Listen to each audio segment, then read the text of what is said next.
충현교회 70주년, 하나님의 강력한 역사하심과 이끄심으로 70년이라는 긴 시간을 이겨내고 오늘에 이르렀습니다.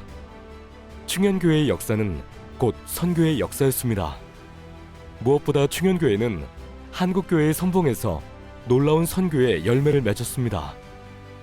그리스도의 예수의 복음을 들고 전진하는 가운데 전교인의 마음을 하나로 모으고 끝없이 기도로 협력하며 수많은 난관을 극복하고 이겨낸 영적 전쟁의 치열한 현장이었습니다. 나에게 주의 심장이 있는데 어찌 전하지 않으리요. 하나님의 깃발을 높이 올리며 나아갔던 충현 선교의 역사 속으로 지금 출발하겠습니다.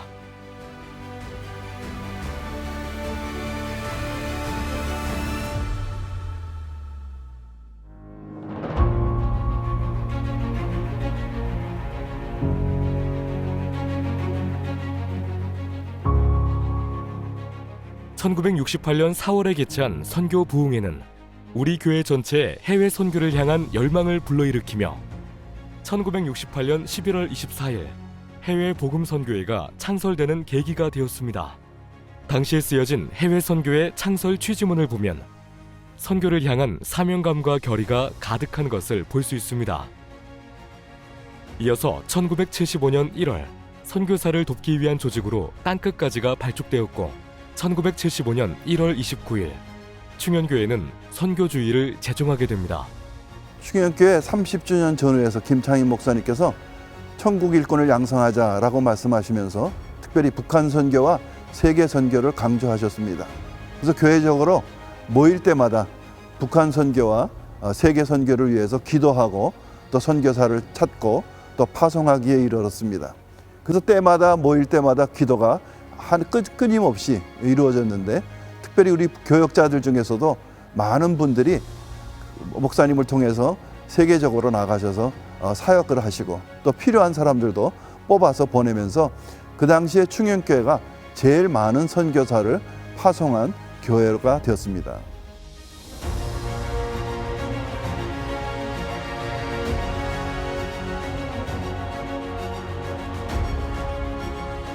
이제 충현 선교는 본격적으로 해외 선교에 눈을 떴고 영혼 구원을 향한 힘찬 발걸음을 내딛게 되었습니다.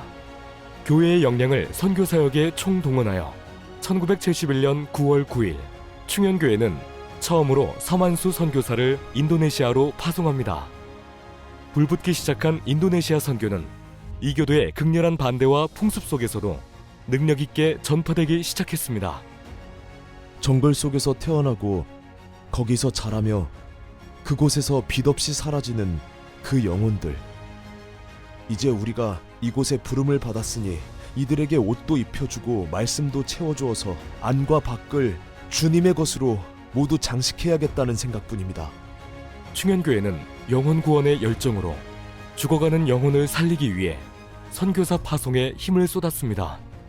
45개국 132명을 파송하였으며 그야말로 5대양 6대주의 복음을 모르는 곳곳마다 선교사의 헌신적인 발걸음이 뻗어나갔습니다.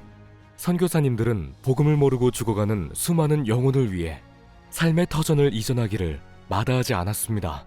현지의 열악한 환경이 이들을 막을 수 없습니다. 선교사님과 선교사님의 가족은 선교 현장에 자신의 삶을 기꺼이 바쳤고 수많은 영혼들을 살리는데 작은 미랄이 되기를 진심으로 기뻐했습니다.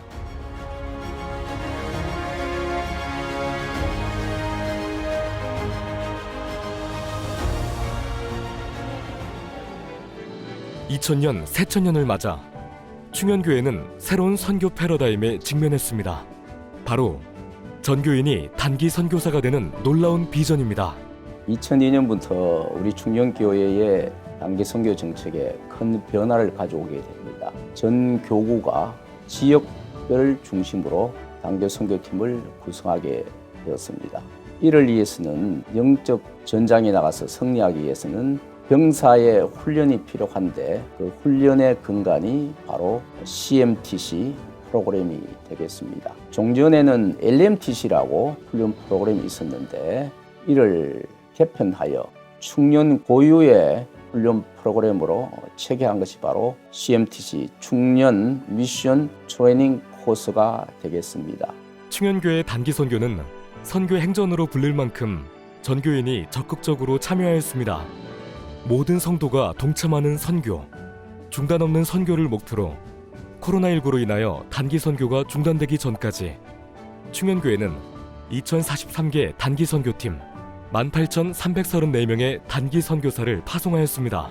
2000년도 선교가 한참 부흥하는 시간 가운데 저도 대학부 학생으로서 단기 선교에 여러 차례 참여할 수 있는 기회가 있었습니다. 현지인들이 복음을 받아들이고 예수님을 영접하고 구주로 영접하는 놀라운 그 역사의 순간 가운데 함께 할 수 있었습니다. 짧은 문장을 가지고 복음을 전하였을 때 과연 이 영혼들이 복음을 받아들일 수 있을까라는 의문을 가지고 복음을 전하였는데 놀랍게도 그 언어를 듣고 거기 있는 영혼들이 주님을 영접하는 것들을 보면서 영혼 구원함은 저희들의 노력이나 저희들의 언어에 있지 않고 하나님의 역사하심이 있다는 것을 체험할 수 있는 시간이 되었습니다.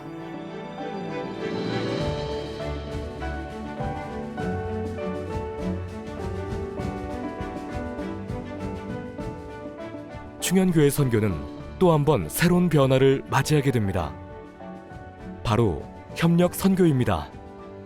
현장에서 무엇이 필요한지 제일 잘 아는 현지 사역자와 협력을 강화하고 선교의 현지화에 중점을 두는 전략인 협력 선교로 방향을 전환하게 됩니다. 협력 선교의 장점을 말씀드리면 실제 현지에서 원하는 여러 가지 사역 형태를 여기에서 준비해서 같이 할 수 있는 장점이 있습니다. 단기 선교의 경우 1년에 한 번 갔다 오면 그 다음에 1년이라는 텀이 생기는데 실제 협력 사역을 통해서 1년 365일 협력 사역을 할 수 있고 또 현지 교회가 발전해가는 모습을 볼 수 있다는 큰 장점이 있고 국내적으로는 모든 성도님들에게도 항상 상시적으로 선교 사역을 할 수 있다는 그런 장점이 있을 수 있습니다. 협력 선교라는 새로운 변화를 맞이하여 선교 사역을 굳건히 펼치는 가운데 예상치 못한 큰 장벽을 만나게 됩니다. 바로 2020년부터 밀어닥친 코로나19였습니다. 이로 인해 모든 단기 선교가 중단되었습니다.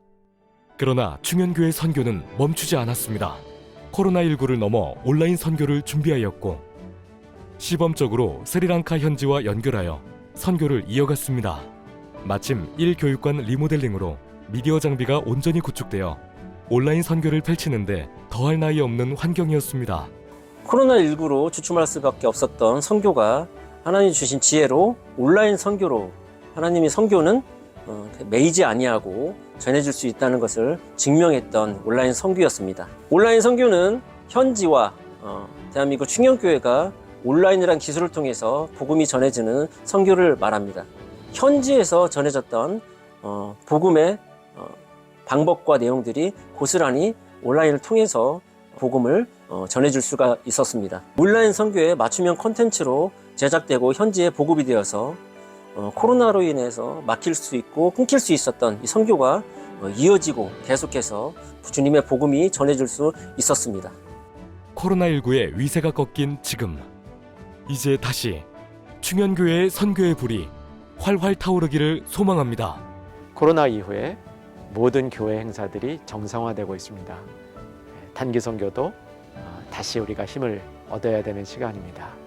새로운 힘을 얻을 때는 이전보다 더욱 발전된 모습으로 선교가 진행될 수 있기를 기대합니다.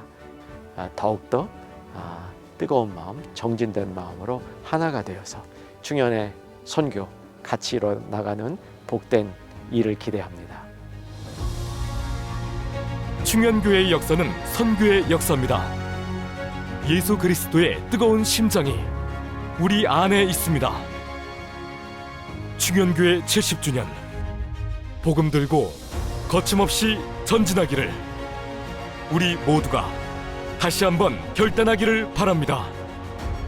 주 예수여 충현 선교에 불을 내려주시옵소서. 아멘. 아멘.